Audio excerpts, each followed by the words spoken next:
wakile Kanjeng Nabi ya. Makane riyen niku zaman Wali Songo ana burung namine burung Raja Wali. Burung niku sakit terbang kudu ana rajane, ana waline. Raja niku manane pejabat, wali niku manane ulama. Masyarakat niki sakit stabil, terbang maju, terbang stabil. Niku kedah antara wali kalian raja, niku raja wali stabil. Kanjeng Nabi nanti dawuh, man ahana al-umara faqad ahanani, wa man ahanani faqad ahanallah, wa man ahanallah dakhalan nar. Sapa wonge sing remehke pejabat, sapa wonge sing senengane ngina pemerintah, faqad ahanani, maka mereka seperti menghinaku. Waman ahanani, barang siapa yang menghinaku, faqad ahanallah, seperti menghina kepada Allah. Barang siapa yang menghina kepada Allah, dakhalan nar. Ini kadang-kadang romo yai kurang memberi apa? Memberi pemahaman kados ngeten anu Pak Polisi, Pak Tentara, Pak TNI. Nggih. Benjing ten akhirat mlebu swargane kiai kali pejabat niku riyen pejabat, kiai mulang ilmu niku paling sementen tok.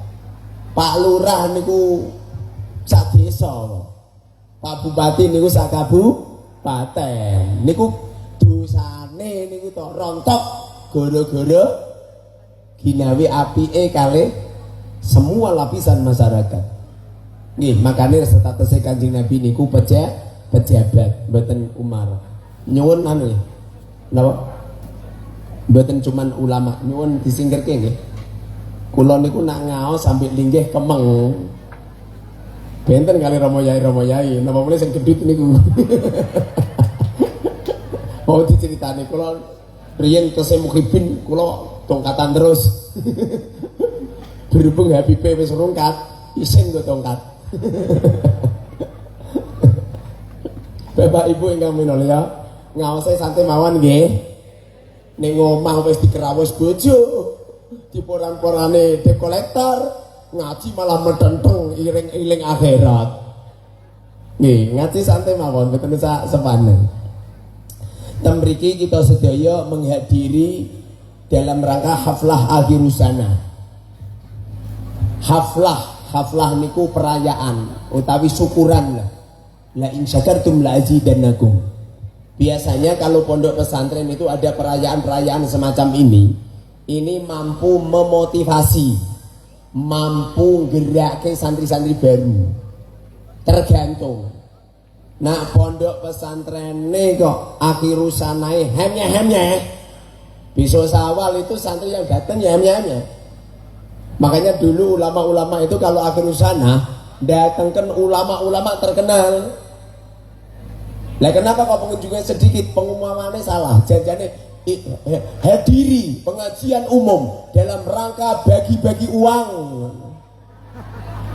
Loh, di tempat kami Bu, kalau ada pengajian, hadiri pengajian umum dalam rangka pembagian sembako. Wah, mangkat kabeh, Pak Lurah mangkat. Paham ke? Gitu caranya. Mak, ada yang nggak punya uang mak? Ada yang nggak punya uang nggak? Tak beri uang. Ayo mak, sini mak. Ayo mak. Mak, alah, esok tukaran karo bojone gara-gara lagi diwenehi belanja. Ayo, siapa yang nggak punya uang? Ayo, alah gaya. Ayo. Pak PPI dituku bensin mau mangkat meneh digremengi bojo to duwe gawe belanja malah gawe lunga.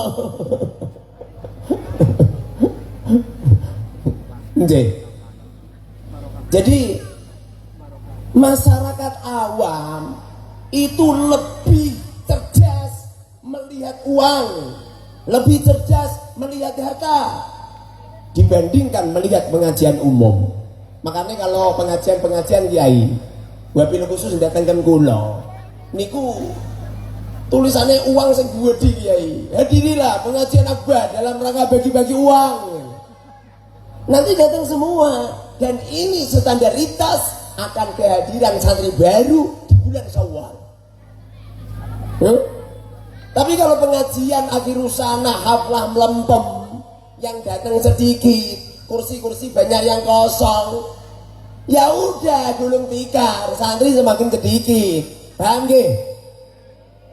Saya tuh punya temen, beliau itu tidak seorang ulama, gak lulusan pondok. Beliau ini pegawai negeri, gak iso ngaji. Datang ke tempat kami minta nasihat, kiai, kami ini kan meh pensiun. Langkah apa yang paling utama? Kemudian saya sodori sebuah hadis yang baginda Rasul, khairukum man ta'allamal Qur'an wa 'allamahu.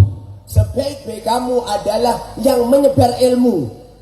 Sebaik-baik kamu adalah man ta'allamal ilm, belajar ilmu, wa 'allamahu, dan mengajarkan ilmu. Yang paling utama langkah panjenengan setelah pensiun, dirikan pondok pesantren Pak Polisi. Loh, panjenengan bisnis, ya pusi, nanam saham, ditipu, MLM, halah. Kemudian beliau bilang, terus bagaimana kiai supaya saya punya pondok? Udah, kamu punya istri berapa? Istri saya 2 kiai, kebetulan istrinya 2. Pejabat-pejabat menang-menang bojone ana bojo simpenan barang. Lah ngono ana kiai, ape kawin ora digremengi. Pejabat-pejabat niku to ana Pak Camat, di Pak Camat. Niku sing ketok, sing ra ketok wonten niku. Nggih, Pak Bupati, Gubernur, diam-diam itu punya istri simpanan. Justru kiai-kiai sing jujur malah digremengi. Kiai-kiai jujur nikah meneh jujur digremengi. Kemudian beliau bilang, istri yang kedua kiai hafid Quran. Lalu saya ngarahkan membuat pondok tahfidzul Quran dengan cara tak kirimin santri saya. Dilalah kersane Allah tidak bisa mengembangkan. Ini santri sing jelas hafidzah bunyai, justru gak iso mengembangkan. Justru bunyai sing gak iso apa-apa, malah justru bisa mengembangkan. Pada akhirnya saat ini pondoknya besar, lantai 3 besar, kaya raya sekarang, mobilnya banyak. Apa yang terjadi? Beliau belum pensiun, sekarang Masya Allah kemanfaatan ke umat luar biasa. Nanti bagaimana? Nggak usah mikir nanti bagaimana. Seseorang yang ditakdirkan oleh Allah punya santri, secara otomatis wa 'allama Adamal asma'a kullaha. Allah yang akan mengalimkan mereka, Allah yang akan mengajari mereka. Dulu Romo Yai Haris sebelum punya santri, aku yakin lola. Tak perkirakan beliau seperti ini toh. Dulu mondok paling rankingnya terakhir. Nah itu prestasi. Punya barang itu. Tapi setelah punya santri, Masya Allah. Pak Yai nih, itu supaya pondok maju seperti itu. Di antaranya kita orang ini hidup di zaman setan gepeng kama kolar Romo Yai tadi. Setan gepeng itu bahasa Arabnya itu dajjal Yai. Bahasa Arabnya itu dajjal. Amit-amit Yai, HP kula Yai. Lah Pak Camat, mriki Pak Camat. Lah sekali-kali pejabat ngelayani kiai. Lah ini Kanjeng Nabi nate dawuh, Rasulullah pernah dawuh, kelak di akhir zaman tidak akan terjadi kiamat kecuali bermunculan Dajjal 40. Ciri-cirinya matanya 1. Ini matanya 1 apa 2 Bu? 1 kan? Ciri-cirinya matanya 1, di keningnya ada tulisan kafir yang terpotong-potong. Samsung terpotong-potong betul? Terpotong-potong. Nokia terpotong-potong betul? Terpotong-potong. Oppo terpotong-potong. Ini dajjal ini. Makanya Romo Yai tadi bilang apa itu? Setan gepeng. Di waktu kita tidak berdamai dengan dajjal, di waktu kita tidak berdamai dengan setan gepeng, maka akan ketinggalan zaman. Akan ketinggalan zaman. Pernah suatu ketika ada seorang kiai silaturahim ke tempat kami, kiai. Saya tanya kiainya, kiai, Quran sama HP utama mana? Apa kata beliau? Utama Quran. Apa kata saya? Pret. Gaya. Mana Qurannya, kiai? Senyum-senyum beliau. Qurannya di rumah, kiai. Loh, kok yang dibawa kok nggak Quran? Yang selalu di dada kok HP? Apa kata beliau? Kalau HP ada Qurannya, kalau Quran nggak ada HP-nya. Lalu saya bilang, jenengan cerdas, berarti Quran sama HP utama mana, kiai? Masih tetap ngomong ini Quran, padahal saya ngerti toh utama HP. Kenapa? Di HP ada Quran, di Quran tidak ada HP. Ini kiai-kiai gak wani ngomong ngono. Ini nanti besok itu videonya langsung viral. Kiai Haji Muharrar menistakan agama. Semakin viral, semakin terkenal, artis dadakan. Coba, ini dimanfaatkan yang baik. Saya punya pondok kiai baru 4 tahun. Berdirinya tanggal 30 Mei 2021. Di waktu itu terjadi virus corona. Saya lihat HP iki gara-gara virus corona ini manfaat ini. Semua sekolahan-sekolahan sistemnya pakai daring, pakai Zoom meeting. Kemudian santri-santri saya wajibkan untuk bawa HP. Apa yang terjadi? Pondok saya maju pesat. Sekarang santrinya 1000. Di sini ada 1000, kiai? Nggak ada. Di sini lahir tahun berapa, kiai? 2006. Coba, ini 2006, pondok saya 2021.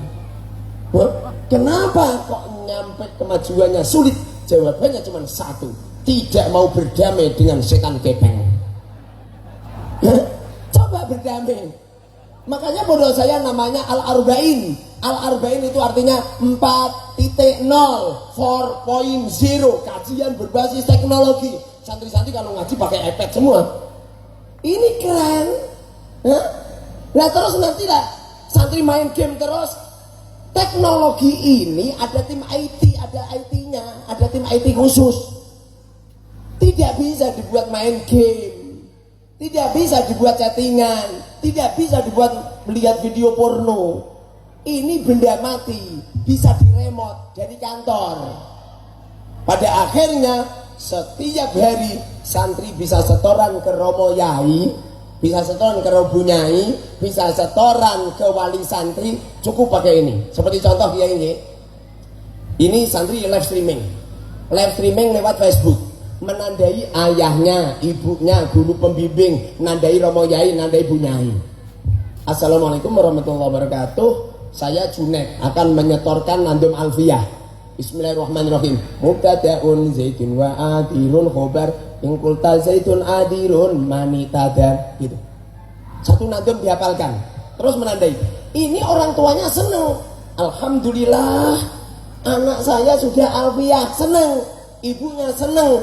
Panjenengan kiai bisa nyemak di kamar. Tidak harus bertemu langsung dengan santri putri.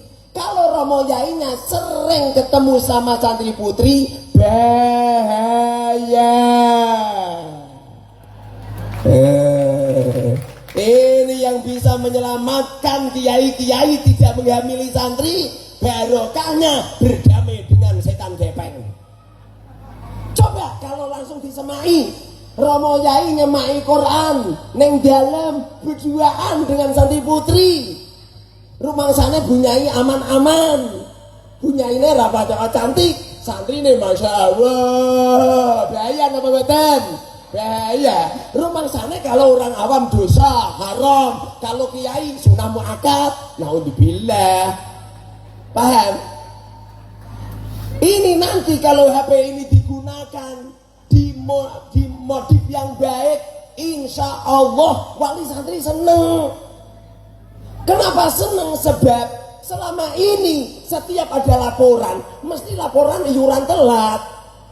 Tapi setelah ada program HP, wali santri tidak pernah ada laporan telat, laporan pendidikan anaknya. Setiap hari santri setoran ketiga kali, setiap hari 3 kali, setiap hari 3 kali. Loh, ini ada santri mondok di pondok pesantren Darul Hikmah 1 bulan setoran ke orang tua 90 kali.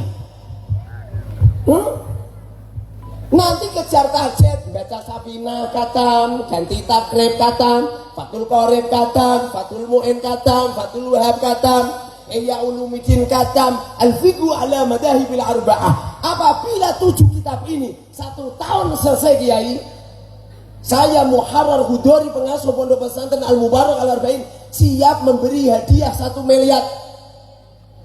Ayo, pasang kalau perlu. Kalau perlu dipasang punya ini tidak. Ini mau punya ini. Mau punya bisi-bisi karena aku Pak Yai pengen bisi-bisi ada apapun. Tolong punya Pak Yai diberi motivasi biar santrinya berkembang. Caranya kalau pengen berkembang harus mengikuti zaman. Kalau WA ke wali santri jangan urusan iuran, cemen. Laras betul, Mbok. Jangan WA ke wali santri iuran telat, salah. Ya terus bagaimana? Ya, kalau WA ke wali santri menyetorkan ini loh hasil keilmuannya, ini loh anaknya sudah hafal hadis ini, hafal kitab ini, mahir ini, bahkan semua santri punya kreativitas. Ya, ada sinetron pendek, ada film-film pendek menceritakan tentang sejarah Rasulullah. Ada santri membuat film apa? Film caranya Rasulullah berwudu. Wah, ini nanti santri akan menjadi YouTuber semua, akan jadi TikTok semua, tidak perlu kiriman dari rumah karena santrinya sudah punya penghasilan setiap bulan minimal 10 juta. Ini kalau santri sudah seperti ini, Romo Yai, panjenengan nggak perlu pusing-pusing masak ke santri. Kenapa? Santri sudah beli lewat GoFood. Ini nanti pondok pesantren Darul Hikmah akan maju pesat, akan mengalahkan yang lain. Sekarang ini zamannya teknologi. Kalau sekarang zamannya teknologi, kemudian kita masih memusuhi dengan teknologi, maka kita akan hancur dengan teknologi. Berarti nggak usah ngabari anu kiai nggih, iuran nggak usah, remeh banget. Kiai hubud dunia. Kiai yang gagas dunia, kiai yang rakus dunia, kiai ini senajan gagas dunia, etok-etok gak gagas, etok-etok Romo Yai. Cuma nanti dimodif. Setiap ada santri, ada wali santri, wayai urunan, rau durung urunan, HP-nya mati secara otomatis, gak bisa dibuat setoran, semua pendidikan mati semua. Kalau sudah seperti ini orang tua akan bingung. Wali santri nggak perlu dioyai, wali santri langsung nyarikan uang. Kenapa? Semua channel media sosial, YouTube-nya mati, Facebook-nya mati, WA-nya mati, teleponnya mati, SMS-nya mati, semuanya mati. Aku yakin wong tuane bingung. Tetap golek urunan kiai. Mboten perlu jenengan oyak-oyak. Hari gini kok ngoyak-ngoyak. Ini namanya sistem cerdas. Paham nggih? Sistem ngaji langsung live streaming di YouTube. Kalau ngajinya live streaming di YouTube seperti saya ini langsung live streaming di YouTube. Itu. Lah itu ada setan gepeng. Baju hitam ini. Gara-gara seperti ini, walaupun nanti saya pulang tidak dipisahi Romo Yai, itu toh anak terima gawe golek 10 juta, 20 juta, 30 juta, 50 juta, 100 juta, itu kecil. Makanya saya pinter, karena saya kalau ngaji itu sambil bagi-bagi uang itu. Mak punya uang banyak mak. Ayo mak, ayo cepet mak. Sing duwe anak iki lho, mak. Ayo mak, sini mak. Ayo.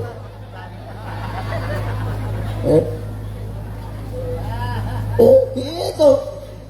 Sistemnya Romo Yai ngaji langsung live streaming seperti ini. Nanti live streamingnya tidak cuma Romo Yai saja, santri juga di live streaming. ada live streaming yang menghadap ke santri putra, ada live streaming menghadap ke santri putri, sehingga wali santri kalau ngecek anaknya, anak saya ngaji apa enggak, lihat di live streaming pondok, anak putrinya bisa kelihatan, anak putranya bisa kelihatan, sehingga kalau ada santri ngantuk, wali santri juga ikut mengingatkan. Wali santri kan lihat di YouTube, loh anak saya kok ngantuk, anaknya kan bawa HP di bel, nak jangan ngantuk nak, malu-maluin, saya lihat di YouTube kamu ngantuk, jangan ngantuk ya. Ya mak, coba. Ini luar biasa, makanya berdamai. Kalau panjenengan berdamai sama setan insya Allah. Kalau pakai HP, panjenengan nggak perlu ngabsen kiai. Khairul anam hadir, Miftahul ulum bolos, Siti Khadijah hadir. Hari gini kok masih gitu. Cukup pintu masuk ke kelas ini sudah ada sadap wajah. Jadi santri masuk kelas ting ting ting, nanti papan tulisnya pakai digitalnya pakai TV yang lebar, yang 100 in kiai, yang 100 in. Jangan ini, kalau ini merusak mata santri, ini radiasinya terlalu tinggi, namanya videotron. Pakai TV, nanti enak, nanti di sini sudah ada absennya, Khairul Anam hadir, hadir. Nanti yang nggak kelihatan, yang nggak berangkat, nanti sudah ada keterangan. Bahkan lokasi santri yang tidak masuk juga terdeteksi. Paham deh? Caranya kalau pengen maju seperti ini, Kiai, jangan pernah membenci dengan teknologi. Nggak boleh. Manfaatnya besar. Pondok saya Kiai, kok ada santri nggak bawa HP, tak boyongkan. Kenapa? Gimana coba? Nanti kalau nggak bawa HP, semisal Kiai ini, coba kita mempelajari apa itu hadis inamal amalu binniyat. Kemarin sudah saya suruh untuk mentakleki inamal amalu binniyat. Coba kamu tampilkan pelajaran kamu. Kalau pakai digital, langsung bukunya tampil di depan, langsung keluarin. Saya bisa deteksi langsung. Tapi kalau pakai buku, pakai kitab, nggak bisa. Paham ya? Nanti kalau pengen ahli kiai, nanti pengurus ini suruh kursus di Al-Mubarak Al-Arba'in 40 hari biar rahmat. Nanti toh aku yakin akan berbondong-bondong. Pak TNI, Pak Polisi, Pak Camat, Pak Gubernur akan berbondong-bondong. Kenapa? Hari gini itu ini yang menguasai. Pada akhirnya pondok saya cepat kaya. Gini. Tanahnya alhamdulillah baru 75 hektar. Kamar-kamarnya seperti hotel. Setiap kamar ada AC-nya, tidurnya pakai spring bed, ada toilet dalam. Bahkan ini saya membuat lagi Kiai, kamar mandinya kamar santri itu setiap kamar hanya 2 orang setiap kamar. Ada televisinya, ada kulkasnya, ada ruang tamu khusus di dalam kamar.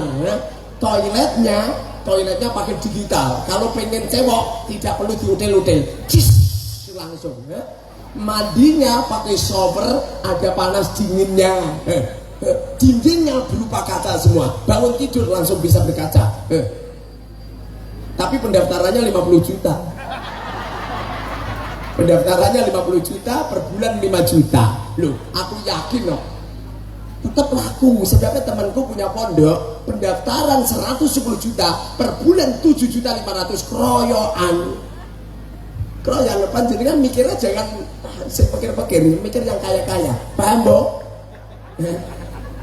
Paham, Kiai? Jadi nanti suruh kursus ke sana. Nanti insya Allah ini jadi pondok maju loh ini.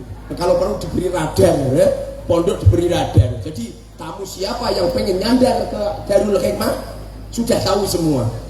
Ini siapa. Kalau perlu ada teknologi yang mampu membaca otak orang yang datang. Jadi di situ kan ada alatnya. Jadi kalau ada orang minta-minta, semisal terdeteksi, ini orangnya pengen minta-minta, ini terdeteksi ini. Nah, ini zaman teknologi. Paham ya? Bapak Ibu yang dimuliakan oleh Allah SWT. Jadi kalau pengen maju Kiai harus mengikuti perkembangan zaman. jangan tidak mengikuti perkembangan zaman.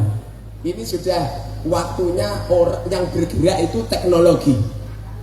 Kalau perlu santri-santri di manajemen dengan baik. Contoh kiai, contoh setiap ada santri boyong langsung diberi modal, nggak usah banyak-banyak, 50 juta 50 juta, nanti suruh usaha, kemudian disuruh bagi hasil sama pondok. Jadi Romo Yai itu duduk telek-telek, santri yang kerja semua. Setiap bulan Romo Yai cari uang 1 miliar 2 miliar kecil. Kenapa? Yang kerja tidak tangan dan otot dan pikiran, enggak, tapi semua santri gerak semua. Kalau pondok seperti ini, aku yakin tidak seperti ini, tidak seperti ini. Pondok ini masya Allah. Paham Bapak Ibu? Oke, nih saya tak bagi-bagi uang aja. Bapak Ibu yang dimuliakan oleh Allah Subhanahu Wa Taala, saya pengen setiap pengajian itu seorang kiai itu bagi-bagi uang, bagi-bagi menyelesaikan permasalahan hidup orang. Saya pengen mendengarkan curhatnya panjenengan. Selama ini jarang banget ada kiai ngisi kajian kemudian mendengarkan curhatan orang, padahal itu penting. Saya bisa menyelesaikan curhatan panjenengan satu orang saja, ini jauh lebih utama daripada saya ngisi pengajian 100 tempat pengajian. Halah, kiai sekarang ini ujung-ujungnya ngisi pengajian bisa roh. Padahal di dalam Al-Quran, ittabi'u man la yas'alukum ajra wa hum muhtadun. Ikutlah kamu semua, ikutlah kamu semua. Man kepada seorang dai, man kepada seorang kiai, la yas'alukum ajra, yang tidak pernah cari bisaroh. Wa hum, kiai yang enggak pernah cari bisaroh, muhtaduna, orang-orang yang mendapatkan hidayah. Walaupun man isinya yang asli Rasulullah, ulama-ulama itu yang mengganti posisi Kanjeng Nabi Muhammad Sallallahu Alaihi Wasallam. Bapak Ibu yang dimuliakan oleh Allah Subhanahu Wa Taala, biar nggak terlalu larut malam, silakan yang punya masalah, ayo tak beri uang 100, ayo sini. Nah, operator, nah, ayo. Pertanyaannya tidak harus berbobot. Oke. Pripun Pak? Silakan tanya. Aduh, buat saya ketakut Pak, kalau ini yang awam. Sampaikan permasalahan hidup panjenengan. Walah, ruwet Pak, ini setoran yang kata, nopo-nopo yang kata, arep lebaran, aduh. Oke, cukup. Bismillahirrahmanirrahim. Pak, di waktu ada orang yang hidupnya semrawut, hutangnya banyak, dikejar-kejar leasing, dikejar-kejar dari kolektor, semrawut bingung. Bagaimana solusinya? Solusinya caranya, Gus, caranya sing sregep. Allah berfirman di dalam Al-Qur'an, wasta'inu bisabri wassalah. Mintalah tolong kamu semua bisabri dengan sregep. Makna daripada sabar itu sregep. Sabar kok. Alas. Fakir apa-apa lah. Takdirku seperti ini. Itu namanya tidak sabar. Makanya Imam Suyuti mentafsiri mana sabar. As-sabru al-judu ma'al istimrar. Makna daripada sabar adalah sungguh-sungguh yang terus menerus. Sungguh-sungguh yang terus menerus, ini namanya sabar. Hujan ya? Gerimis. Jadi harus sungguh-sungguh, kerjanya harus sungguh-sungguh. Satu. Nomor 2, dengerin. Sering-sering berhubungan badan biar otak cerdas. Masih bujangan? Innalillah. Dan cepat-cepat nikah. Oke? Masih bujangan. Kenapa? Sperma yang kumpul di dalam perut, yang kumpul di rahim, tidak dikeluarkan, itu menjadikan otak nggak cerdas. Makanya bapak-bapak ini yang punya hutang, sulit penyelesaian hutangnya, itu goro-goro goblok. Kenapa goblok? Spermanya jarang dikeluarkan. Kalau panjenengan sering mengeluarkan sperma, insya Allah otak panjenengan runcing. Paham? Jadi pertama sregep. Nomor 2, jangan menahan sperma di dalam ini. Nomor 3, caranya adalah wasta'inu bisabri wassalat. Sholatnya jenengan digenahno, jangan tidak dilakukan. Paham Pak Karno? Paham? Sholatnya jangan bolong-bolong. selama 3 perkara dilakukan, 1 kerja sungguh-sungguh, 2 ndang cepet nikah biar spermanya tidak ngumpul, nak ngumpul goblok, paham? Nomor 3 sholatnya dijaga, insya Allah akan dikayakan oleh Allah. Gus, kalau kamu jalanin 3 perkara ini, 3 tahun nak durung mapan uripe sampean, moro ning nggonku tapane din 1 juta. Oke? Ya, oke. Ayo yang lain. Ayo Mak. Lah, ayo Mak. Masya Allah. Ayo Mak. Tidak harus berbobot. Kalau pengen berbobot, caranya ambil nunggi waktu. Assalamualaikum warahmatullahi wabarakatuh. Waalaikumsalam warahmatullahi wabarakatuh. Kulo Ibu Rusmiarni. Ya Bun. Dari Taman Jaya. Iya. Dari Tanget dan Pak Kiai. Iya. Bagaimana cara memaksimalkan ibadah di bulan Sya'ban? Iya. Sementara kita masih disibukkan dengan pekerjaan duniawi. Bismillahirrahmanirrahim. Yang dinamakan ibadah Bun tidak hanya sholat, tidak hanya puasa. Yang dinamakan ibadah itu ucapan, perbuatan, pikiran, gerak hati yang disadarkan kepada Allah. Seperti contoh, panjenengan tadi tanya, ikhlas karena Allah, itu panjenengan juga namanya ibadah. Panjenengan kerja menyarikan harta untuk anak-anak panjenengan, namanya ibadah. Panjenengan pakai kosmetik yang cantik biar tidak jableng, biar suami sering beli panjenengan, itu juga ibadah. Melayani anak, melayani tamu, melayani tetangga dengan baik, melayani semua orang dengan baik, namanya ibadah. Paham Bun? Jadi makna ibadah bukan sempit Bun, semua yang panjenengan lakukan namanya ibadah. Paham ya? Bahkan orang tenguk-tenguknya gini, ya Allah saya tenguk-tenguk, saya niat tidak maksiat, itu ibadah. Nyampe panjenengan tidur diniati biar tidak melakukan maksiat, itu juga ibadah. Paham Bun? Oke, ayo yang lain, Mak, ayo Mak. Lah, ayo Mak, sini Mak, ayo. Ya, ini Mak. Masya Allah.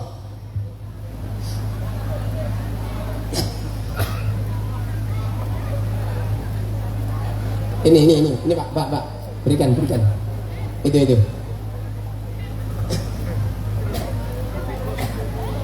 Nah, oke.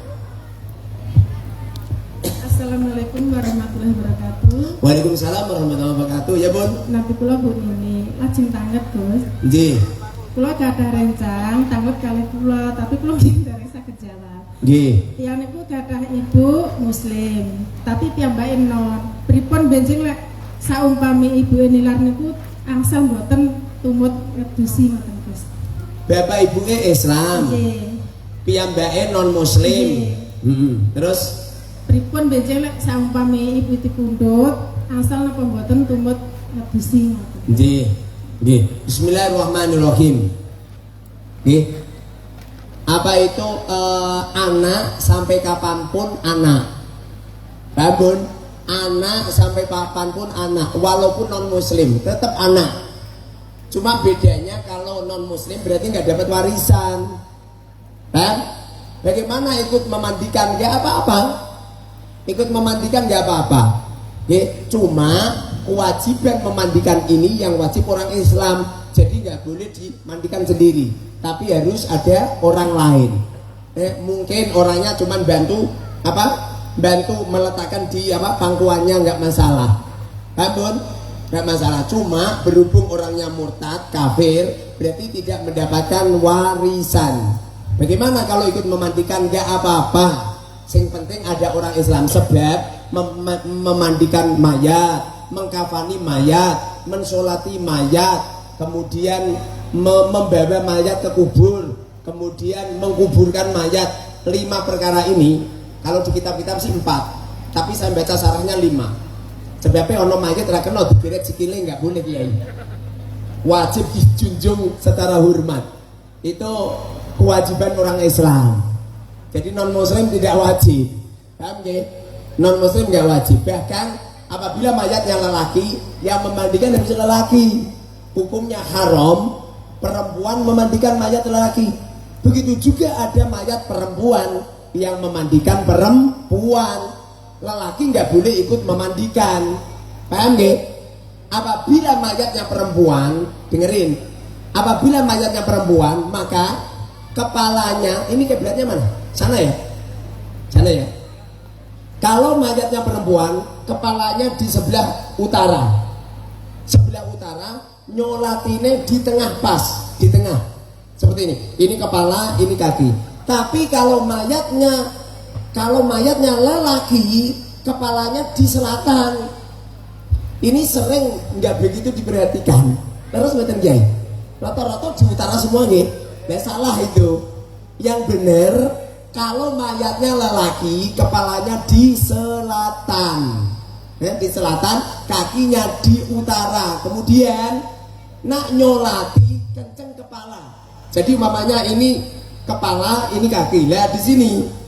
Sehingga makmumnya ngerti, oh mayite lelaki gitu. Tapi kalau nyolatinnya di tengah, berarti mayatnya perempuan. Ini sering tidak diperhatikan. Paham? Sering nggak diperhatikan. Ya mungkin gara-gara halah nyatane yo kenone sih kena. Wong mayite ngadeg lah yo kena. Nggih. Mayite kon linggih yo kena. Tapi sunahnya kalau lelaki kepalanya di selatan, nyolatinya pancere kepala. Kalau perempuan kepalanya di utara, nyolatine ning tengah perut. Paham nggih? Oke, ayo lagi. Ayo. Oke. Ini tinggal punten Mbak Yai. Nggih, siap. Enten kalih pertanyaan. Nomor setunggal, apa hukumnya bagi yang sudah jelas mengetahui ajaran khurafat tapi dia diam, dalam artian dia seolah-olah tidak tahu, tapi termasuk orang itu ditokohkan, di balik itu dia malah melindungi. Dan pertanyaan yang kedua, apakah kami yang berjuang di PWI, yang setia membela PWI LS, itu bisa dikategorikan dihukumi syahid atau sebaliknya? Mohon penjelasan untuk pemantapan hati dan pikiran kami. Terima kasih. Bismillahirrahmanirrahim. Bagaimana hukumnya seorang kiai yang masa bodoh dengan cerita-cerita hurufat yang dilakukan oleh para habaib? Wabil khusus habaib yang asli sih tidak habib toh. Kiai-kiai yo banyak yang cerita hurufat. Loh ada kiai yang ngomong ini. Nanti kalau panjenengan Bu, kalau wafat kok ditanya sama malaikat mukan nakir, marobuka, jawab. Jawab Syekh Abdul Qadir Jilani. Itu ada di sini. Wa man nabiyuka Syekh Abdul Qadir Jilani, wa man dinuka Syekh Abdul Jilani. Nah, itu namanya khurafat. Enggak boleh, itu haram. Di waktu ada cerita khurafat, cerita ngarang-ngarang sendiri tanpa berdasarkan ilmu, tidak masuk akal. Bahkan hurufatnya nyampe melebihi daripada mujizat, maka hukumnya haram untuk diceritakan ke umat. Hukumnya haram, tidak boleh. Contoh. Ada seorang kiai cerita kalau Nabi Ayub dulu pernah gudiken, nyampe kalau ngukur gudike pakai genteng. Bahkan kalau sholat, ulatnya itu diambilin, ulat bagian sini dikumpulkan sini, yang kepala kumpulkan sini, yang lalu kumpulkan sini. Ini khurafat ini. Itu adalah cerita Israiliyat yang haram disampaikan. Tidak mungkin. Ada seorang kiai cuili aja mulia kok. Ini ada seorang nabi kok mosok hina. Gak mungkin. Itu cerita yang ada di kitab yang ada di kitab Durratun Nasihin adalah cerita palsu. Cerita enggak bener, walaupun di situ ada gini, Rawahul Bukhari. Jangan percaya. Kenapa? Sudah saya teliti. Saya teliti tidak ada di Sahih Bukhari. Ngawur itu Durratun Nasihin. Durratun Nasihin, Madurratun Nasihin. kitab Durratun Nasihin sangat membahayakan untuk para dai-dai karena cerita di dalamnya banyak hurufat. Artinya hurufat ini tidak harus habib. Begitu juga di waktu ada cerita-cerita hurufat yang dilakukan oleh habaib yang mereka mengatakan bahwa ada hujan susu, itu namanya hurufat. Lah ana hujan susu, lah terus payudarane gedene kayak apa? Ngawur kan? Mendatangkan rantai emas dari langit, itu namanya hurufat. Mi'raj nyampe 70 kali, namanya hurufat. Bahkan yang punya kitab Simtud Duror yang namanya Ali Al-Habsyi dikomentarkan mereka Habib-Habib itu dalam karya tulisnya. Beliau itu kalau ada perempuan lewat, kok dipegang payudaranya terus dimek-mek, katanya perempuan ini nanti akan dijadikan oleh Allah tidak akan zina selama-lamanya. Ini hurufat. Sehingga mengamalkan Simtud Duror hukumnya haram. Kenapa haram? Sebab musonif Simtud Duror yang namanya Ali Al-Habsyi, dia adalah orang Syiah yang sering menghina Sayyidina Muawiyah, sering melaknat Sayyidina Muawiyah, padahal Sayyidina Muawiyah adalah sahabat yang wajib dimuliakan. Rasulullah pernah mengatakan khairul qurun qarni, sebaik-baik kurun adalah kurunku. Tidak boleh menghina, mencaci maki, melaknat. Sementara Ali Al-Habsyi melaknat kepada Sayyidina Muawiyah. Lagi pula di Simtud Duror, Ali Al-Habsyi mengatakan bahwa Rasulullah di waktu dibedah dadanya tidak ada hadus syaitan yang diambil, yang tadinya sudah bersih kemudian dibersihkan lagi. Ini bertentangan dengan hadis sahih yang ada di Sahih Bukhari, yang ada di Sahih Muslim, yang ada di At-Tirmidzi, yang ada di An-Nasa'i, yang ada di Ibnu Majah, yang ada di Sunan Abi Dawud, yang ada di kitab Ad-Darimi, yang ada di beberapa kitab hadis. Semua hadis menceritakan di waktu Rasulullah dibedah dadanya ada hadis syaitan, ada bagian yang ditempati syaitan yang dibuang. Benar Kiai? Yang dibuang. Sementara di Simtud Duror cerita itu dicelewengkan, cerita itu dipalsukan, sehingga mengamalkan Simtud Duror, membaca Simtud Duror hukumnya haram. Makanya maulid Simtud Duror yang dibaca Habib-Habib itu pada akhirnya jadine tidak khusyuk, jadinya tidak seperti maulid Nabi di musola-musola dibaca mbah tua-tua khusyuk. Simtud Duror dibaca di lapangan, ya nana,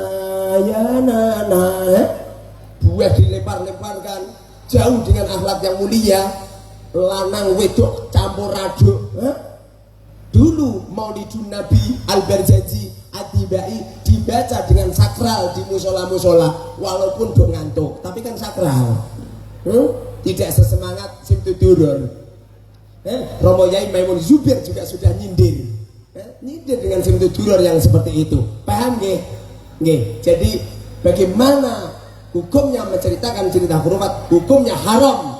Kiai-kiai yang etok-etok gak ngerti, bahkan melindungi cerita-cerita hurufat, maka mereka bagian daripada mereka, karena mereka tahu keharaman, tahu perkara mungkarat, tahu kemaksiatan. Beliau tidak amar ma'ruf nahi munkar. Allah berfirman di dalam Al-Quran, wal takum minkum ummatun yad'una ilal khair wa ya'muruna bil ma'rufi wa yanhauna 'anil munkar.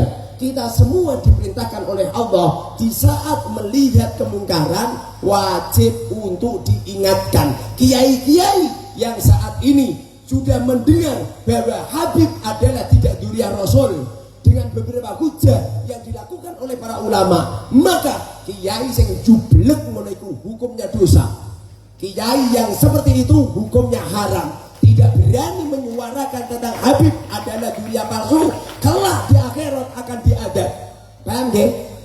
Yang dua, nomor 2 apa tadi? Yang nomor 2 bagus. Kami yang sudah berjuang di PWILS itu bisa dikategorikan kalaupun gugur itu syahid atau sebaliknya. Bismillahirrahmanirrahim. Bila mana anggota PWILS matine mergo gantung diri, maka matine mati sangit. Tapi kalau matinya perang fisabilillah, merangi orang kafir, merangi orang-orang yang pengen menghancurkan Islam, Ya. Alawi atau Habib itu pengen menghancurkan Islam kemudian perang, maka mata syahidan fid dunya wal akhirah. Paham nggih? Nggih, mati syahid. Tapi kalau matine mergo putus asa urip, ngombe obat tikus, lah matinya tidak syahid tapi sangit. Oke, ayo. Ayo, Pak. Ayo, yang terima uang saya semoga hutangnya lunas. Anaknya solih-solihah. Ya, ayo bun. Masya Allah. Assalamualaikum Pak Yai. Ji. Saya Ibu Alfiatin. Ya bun. Pertanyaan saya, suami saya kan mu'alaf Pak, menikahi saya masuk Islam, tapi kedua orang tuanya sampai meninggal dunia tetap non Muslim. Iya. Nah, pertanyaan yang pertama, setiap jelang Ramadan dan Idul Fitri itu suami saya ngajak saya dan anak-anak ziarah ke orang tuanya yang non Muslim. Itu bagaimana sikap saya? Kalaupun saya mau, itu apa doa yang saya baca? Yang kedua, untuk masalah akikah itu kalau mau kurban kan harusnya katanya sebaiknya akikah dulu, dan sedangkan orang tuanya kan non Muslim, sedangkan kewajiban akikah itu kan orang tua. Nah, apakah suami saya itu tetap harus akikah atas nama orang tua yang non Muslim? Terima kasih Pak. Bismillahirrahmanirrahim. Ziarah ke makamnya orang tua boleh apa tidak? Jawabannya boleh. Dulu Rasulullah juga ziarah ke makamnya non Muslim biasa. Kenapa? Sebab tujuan ziarah lidzikril maut. Ziaratul qabri lidzikril maut. Ziarah makam itu untuk ingat kematian. Yang haram itu memintakan ampunan kepada orang kafir. Ya Rob, ayah saya orangnya kafir, ampuni dosanya. Nah itu haram bun. Tapi kalau ziarah makam ila hadratin Nabiyil Mustafa, bener nggak? Nah, nggak apa-apa. Wa ila hadratin jamil muslimin wal muslimat, ya nggak apa-apa. Yang haram itu adalah memintakan ampunan kepada non Muslim, itu haram. Tapi mendoakan selain itu nggak apa-apa, Contoh, ada non Muslim kapan doakan, ya Allah, semoga lek Karmen sing agamanya Kristen, semoga engkau sadarkan masuk Islam. Boleh apa enggak? Boleh. Ya Allah, semoga mereka sehat walafiat. Boleh enggak? Boleh. Yang enggak boleh memintakan ampunan, kan? Makanya nyodakoi orang kafir enggak apa-apa. Yang nggak boleh memintakan ampunan itu haram bun. Jadi kalau panjenengan ziarah ke makam nggak masalah, lidzikril maut. Nah terus nanti bagaimana? Baca tahlilnya untuk Kanjeng Nabi, untuk para sahabat, untuk tabiin, untuk apa itu al-awwalin, ulama-ulama awalin, al-mutaakhirin, ulama salafus sholih, untuk para kiai-kiai, untuk ayah ibu kita yang Islam, yang non Muslim jangan. Paham bun? Jadi apa? Ziarah makom boleh, sebab tujuan ziarah makom lidzikril maut, mengingat kematian. Paham bun? Nomor 2 apa tadi bun? Akikoh sama kurban dulu didahulukan mana? Ya lihat-lihat. Kalau sekarang ya harus mendahulukan akikoh, karena kalau panjenengan kurban saat ini tidak sah kurbannya panjenengan. Paham? Tapi kalau waktu Dzulhijjah tanggal 10, 11, 12, 13 dahulukan mana? Khilaf ulama. Ada yang mengatakan dahulukan kurban, karena waktu kurban itu cuma terbatas 4 hari. Sedangkan akikoh 1 tahun full boleh, makanya kurban dulu. Tapi ada yang mengatakan lebih utama akikoh, sebab akikoh itu sunnah ain, sunnah pribadi. Tapi kalau kurban sunnah kifayah. Perkara ain sama kifayah lebih utama ain. Paham bun?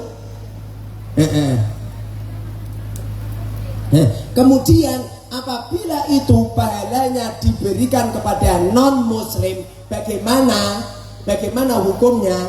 Jangankan non muslim, diberikan kepada orang tua kita yang Islam, itu saja ada ulama yang mengatakan tidak sah, kecuali ada wasiat. Kalau ada wasiat baru sah. Tapi kalau tidak ada wasiat, ada khilaf ulama. Ada yang mengatakan sah, ada yang mengatakan enggak apa-apa. Itu bagian daripada sedekah. Paham bun? Itu bagian daripada sedekah. Yang nggak boleh itu Bun, yang nggak boleh itu adalah memintakan ampunan. Jadi kalau panjenengan sodako ya Rob, semoga pahala sodako untuk orang tua gitu, itu nggak apa-apa, karena itu tidak ada hubungan dengan mintakan ampunan. Paham Bun? Oke, ayo, sini. Oke. Assalamualaikum Kiai. Mau tanya perkara rokok nih Kiai. Di kampung saya kan kalau penggali kubur itu dikirim rokok sama tuan musibah. Itu kalau ngerokok di tempat makam itu gimana hukumnya Kiai? Makasih Kiai. Bismillahirrahmanirrahim. Ngerokok itu yang nggak boleh itu di dalam masjid, di dalam bukan serambi, di dalam masjid nggak boleh. Ada yang mengatakan seperti itu, ada yang mengatakan lah ora boleh barang ngerokok hukumnya kaya omangan. Boleh di dalam masjid lah ya boleh. Sing nggak boleh itu ngotori masjid. Jadi umpamanya sama ngerokok, ingat kan, ngerokok di jero masjid, terus langasnya mbok sai utawa mbok pangan sisan, itu nggak masalah. Jadi ngerokok di dalam masjid itu olehnya nggak boleh, gara-gara ngotori masjid haram. Tapi kalau ngerokoknya nggak masalah, karena ngerokok itu hukumnya ada 5. Nah kayak bapak-bapak ini, insya Allah ngerokoknya wajib ini. Sebabnya bapak-bapak ini kalau nggak ngerokok kepalanya pusing, asli itu, pusing itu. Bisa ragilum kerja. Buka nih kitab Kutub Sab'ati Mufidah. Di dalam kitab Kutub Sab'ati Mufidah, rokok itu hukumnya ada 5. Bapak-bapak yang sudah kecanduan itu hukumnya bisa wajib. Sebab kalau nggak ngerokok, hewannya kayak meh mati. Yang bapak-bapak ini itu hukumnya wajib. Ada kalanya hukumnya sunnah. Dulu ada seorang kiai membuat karya tulis. Di dalam karya tulisnya ada tulisannya gini, surbudukon makruhun, merokok hukumnya makruh. Suatu ketika disewani kiai lain, kiainya tanya, ya Syekh, panjangan kan fatwa kalau merokok itu makruh, lu panjangan ngerokok terus. Apa kata beliau? Seumpama saya nggak ngerokok, aku gak iso ngarang kitab. Otakku jadi cerdas itu gara-gara rokok. Lah ngerokok seperti ini hukumnya sunnah. Paham nggih? Lah rokok sing makruh iki piye? Rokok makruh iku contone kaya emak-emak gak iso ngrasake ngerokok, dipaksa ngerokok ngene pahit kabeh ning cangkem. Niku makruh. Paham, Mak? Lah iku makruh. Sing haram ya iku wong rokok, anggere ngerokok set langsung ketepek semaput. Jantungnya angot, paru-parune jebol. Itu haram. Tapi kalau hanya sekedar seperti di dalam rokok itu kan ada tulisannya, merokok membunuhmu. Itu sekali yang membunuh orang tidak ngerokok saja. Panjenengan mangan terus mangan sego terus iso mati lho wi. Paham enggak? Sehingga yang bisa membunuh tidak cuma rokok saja. Nggih. Mama iki lho senengane ngomeli bojone iki saya suwe-suwe bapake iso mati wi. Paham? Sehingga merokok membunuhmu itu tidak dosa ini, tidak dosa. Karena itu hanya don. Don itu seperti contoh orang makan daging marai kena penyakit darah tinggi atau kena stroke atau akan beribadat mati. Nah itu namanya don. Sehingga tidak bisa dinamakan itu haram. Paham nggih? Sing haram itu apabila ada orang paru-parune wis parah, sekali ngerokok langsung klepek. Nah itu haram. Tapi kalau seperti bapak-bapak ini, aku yakin ini bapak-bapak ini hukumnya wajib itu. Bapak-bapak hukumnya wajib itu. Makanya kadang-kadang ada naib gini, an-nikahu sunnati, nikah adalah sunnahku. Faman raghiba anhu falaysa minni. Barang siapa yang tidak mau nikah, membenci nikah, maka mereka tidak termasuk golonganku. Setahu saya bapak-bapak, ibu-ibu nikah hukumnya ora sunnah, wajib itu. Wajib bapak-bapak ro cewek ning HP wae di Zoom. Bareng bojone lewat itu buka aplikasi Quran. Ini bapak-bapak nikah ini hukumnya wajib itu. Bahkan jima'i panjenengan hukumnya wajib itu. Lihat video porno, masya Allah, itu wajib itu. Saya tuh kalau lihat HP, kalau cewek lewat kok kepingin langsung cari istri ya. cari istri, makanya anak saya banyak. Sebabnya setiap melihat perempuan saya lihat langsung jima saya satu hari jimaknya bisa 4 kali itu. Nggak apa-apa istri saya sendiri ya. Mereka yang di tempat lokalisasi, di tempat lonte-lonte aja membuat panjangan germengi ya. Paham ya? Oke. Tadi yang satu apa tadi? Pertanyaannya yang satu apa? Apa? Cuman rokok saja ya? Ayo Pak. Lah, ayo Pak. Biar ini dulu Pak. Lah sama kerja bangun di sana Pak. Ya Pak. Ayo Pak. Assalamualaikum warahmatullahi wabarakatuh. Waalaikumsalam warahmatullahi wabarakatuh. Nama saya Dwi Anita, alamat dari Onoharjo, Terbang Besar. Nggih. Kula badhe tanlet Yai. Nggih. Kula gadah mertua. Mertua kula sian agamane Islam. Tapi ndekne saniki mlebet teng agama Katolik. Nggih. Seandene benjing mertua kula niku ninggal, kula niku pripun ansal kula ajeng ngurusi. Nggih. Bismillahirrahmanirrahim. Orang tua itu kalau kafir tetap orang tua. Si anak tetap wajib mulosoro. Lah nanti kalau mati gimana? Kalau matinya mati dalam keadaan Islam kan seperti orang Islam, Bun. Yang punya kode-kode kan Allah kan, Bun. Masuk kode-kode panjangan kuasai. Kafir kan sekarang, Bun. Makanya panjangan lihat orang kafir, hukumnya nggak boleh jelek-jelekin. Kan belum tentu sekarang kafir, belum tentu besok kafir. Kadang-kadang dirubah oleh Allah. Bagaimana caranya? Caranya di Pulau Soro, Bun. Walaupun ada orang kafir, nggak boleh. Lagi kafir ini mati, pakai nolele ae, nggak boleh. Tetap di Pulau Soro. Bagaimana Pulau Soro orang tua yang kafir? Berhubung beliau tidak Islam, maka haram disolati. Paham Bun?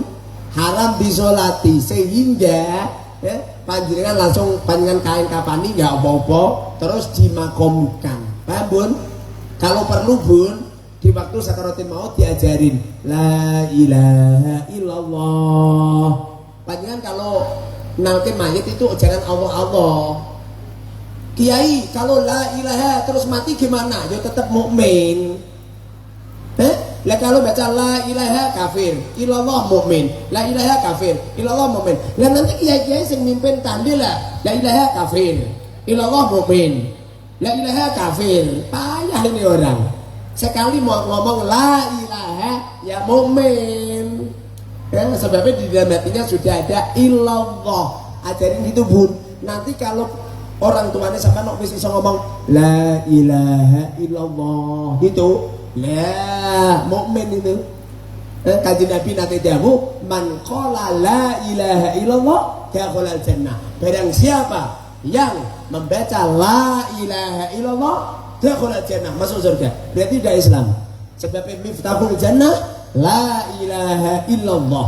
Wajib dimandikan, wajib dikafani, wajib disolatkan, terus wajib dimakamkan.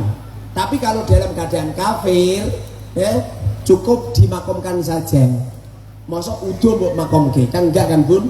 Tetap dibungkus terus dimakamkan. Haram disolati. Paham Bun? Tapi di Batu ada orang tua seperti itu Bun. Panjenengan harus berbuat baik, tidak boleh haram nyakitin.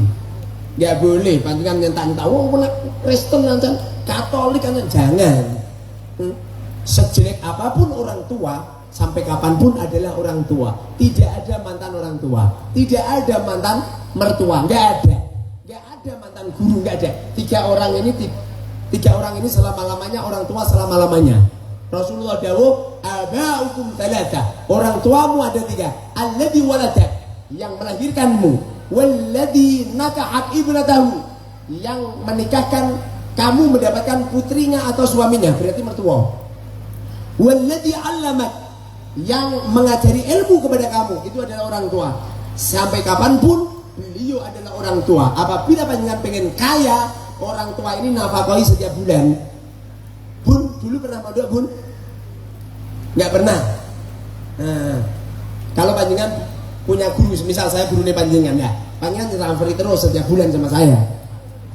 Nanti kaya panjenengan. Ayo yang lain, ayo.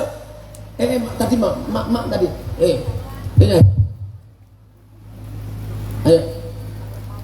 Aku mawon, alhamdulillah. Ini sakit cite iki. Ayo.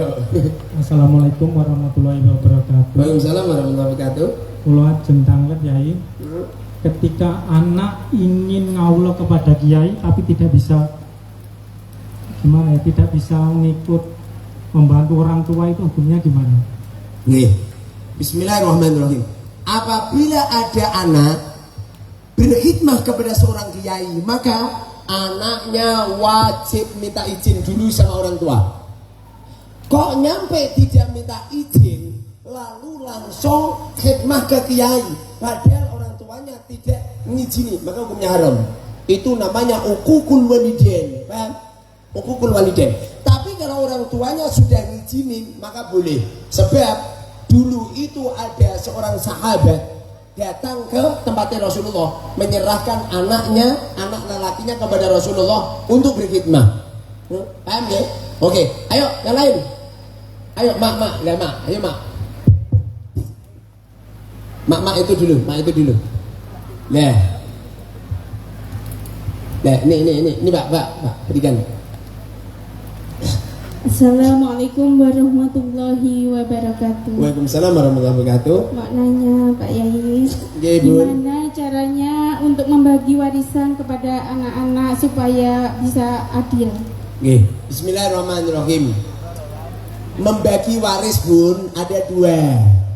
Ada kalanya secara damai, ada kalanya secara bermungsuhan. Di waktu damai boleh dibagi rata. Damai itu artinya yang lelaki ikhlas bagian rata, yang perempuan juga ikhlas dibagi rata. Itu boleh dibagi rata. Jadi semisal punya anak dua, panjenengan punya uang 100 juta, maka boleh 50 juta. Tapi kalau bermusuhan wajib ditegakkan hukum faraid. Paham? Bagaimana caranya? Berarti terjadi hukum lidzakari mislu hadil unsayain. Sing lanang dapat 2 bagian, berarti sing lanang dapat 66,666 juta, sing wedok dapat 33,33 juta. Paham Bun?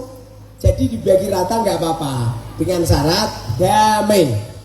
Paham ya? Oke, silakan Pak Yai. Silakan. Assalamualaikum warahmatullahi wabarakatuh. Waalaikumsalam warahmatullahi wabarakatuh. Enten kapan hadis ngeten Bayi? Man istada ilman walam yazdad hudan lam yazdad minallahi labudan. Ini kadang kita ngaji terus tapi ternyata kok yo panggah. Nggih. Kadang-kadang anak ini mondok semakin gede malah semakin leleng. Lah ini solusi dan apa nih? Nggih. Bismillahirrahmanirrahim. Itu yang asli hadis itu, perkataan itu perkataan kelas tinggi itu. Jadi pada dasarnya kita ini harus menuntut ilmu, baik diamalkan atau tidak diamalkan. Karena tolabul ilm itu wajib, melakukan ilmu wajib tersendiri. Jadi tolabul ilmi wajib, mengamalkan ilmu juga wajib. Sehingga apabila ada orang yang tidak mau mengamalkan ilmu, bukan berarti terus halal tidak mencari ilmu, tetap wajib gitu. Nih. Jadi bagaimana jika ada orang mempelajari ilmu, ora soyong genah malah soyong orang genah, nggak apa-apa Kiai. Setidaknya orangnya sudah menggugurkan kewajiban tolabul ilm. Nih, setidaknya itu nanti akan disadarkan oleh Allah. Sebab orang yang punya ilmu kemudian mereka tidak mengamalkan ilmu, setidaknya mereka melakukan maksiat Kiai, dia sudah punya bekal ilmu, sudah ngerti kalau zina itu haram, dia kejegur zina, sudah ngerti. Ini akan lebih parah apabila ada orang melakukan zina gak ngerti hukumnya. Ini dosanya dua. Satu, dosa karena tidak tolabul ilmi. Nomor dua, dosa karena tidak mengamalkan ilmu. Paham nggih? Jadi apa itu? Lah terus bagaimana solusinya? Memang harus sadar ya. Loh, belum tentu loh kiai-kiai sing ketahui khusuk wong sadar. Loh kiai-kiai sing guru-guru mursyid-mursyid tarekat lho, coba-coba. Wah, nak berbicara, oh, kita harus zuhud, jangan cinta duitnya dimpek dhewe. Lucu meneh masyarakate kon nyutuku kalender kabeh, kiyaine ora tuku dhewe. Ya kan? Sing lucu meneh berbicara tentang jangan hubud dunia, hubud rombongan Wali Songo bayar 1.500.000 jamaah kon bayar kabeh, romo yaine gak bayar, mulai ngitung badi.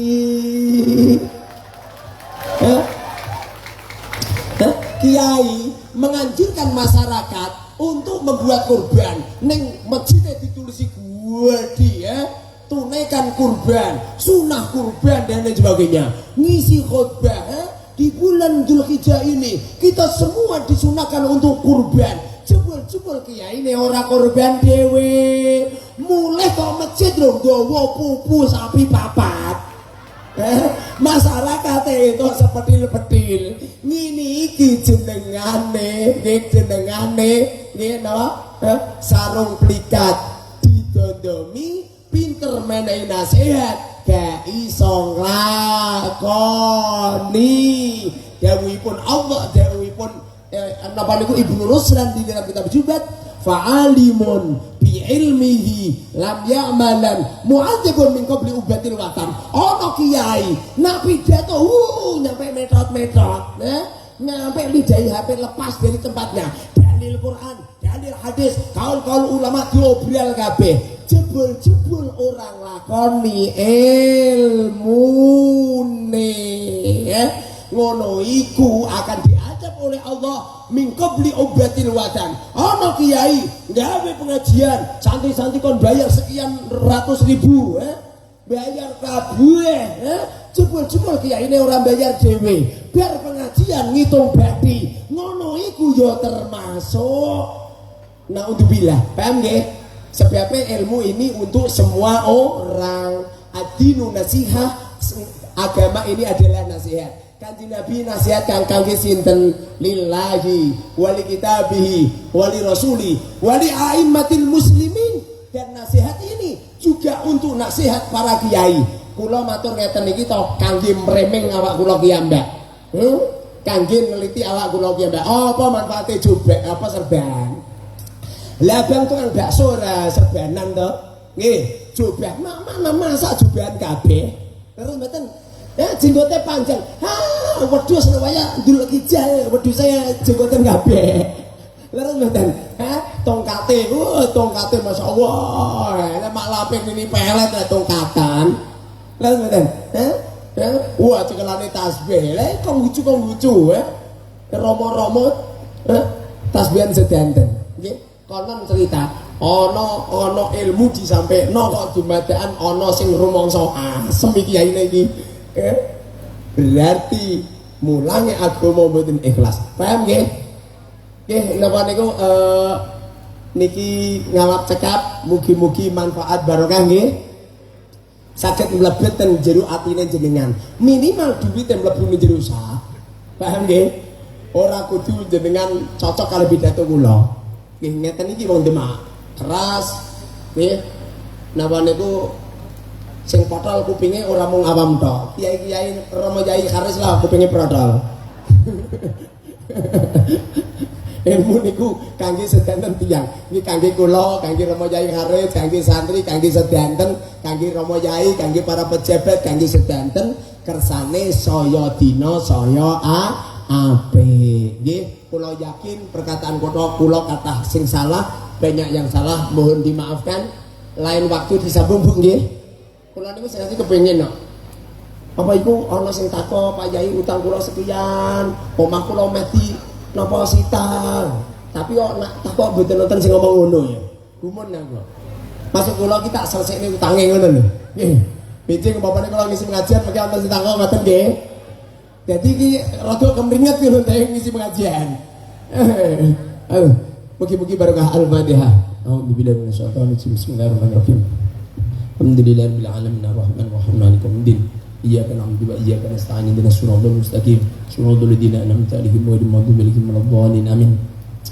Amin amin ya rabbil alamin. Alhamdulillahirabbil alamin hamdan katsiran thayyiban barakan fiha ala kulli hal. Hamdan yuwafi ni'amahu wa yuka mazidah. Ya Rabbana lakal hamdu kama yanbaghi li jalali wajhika wa li 'azimi sultanik. Allahumma inna na'udzubika minal faqri. Ya Allah, aku berlindung kepadamu dari kefakiran. Wa na'udzubika minal qillati. Aku berlindung kepadamu dari sedikitnya harta, dari sedikitnya uang. Wa na'udzubika minal dhillati. Aku berlindung kepadamu ya Allah dari kehinaan, dari hidup yang hina ya Rabb. Allahumma ya Ghani ya Hamid ya Mubdi ya Mu'in ya Rahmi Wadud. Aghnina bi halalikan haramika wa bi ta'atika ma'siyatika wa bi fadlika amman siwaka.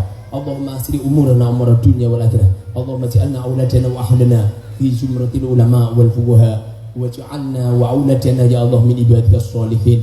Rabbana atina fid dunya hasanah wa fil akhirati hasanah wa qina adzabannar wa adkhilna jannata ma'al abrar ya aziz wa ghafur ya rabbal alamin. Subhana rabbil izzati amma yasifun wa salamun alal mursalin walhamdulillahi rabbil alamin. Al-Fatihah.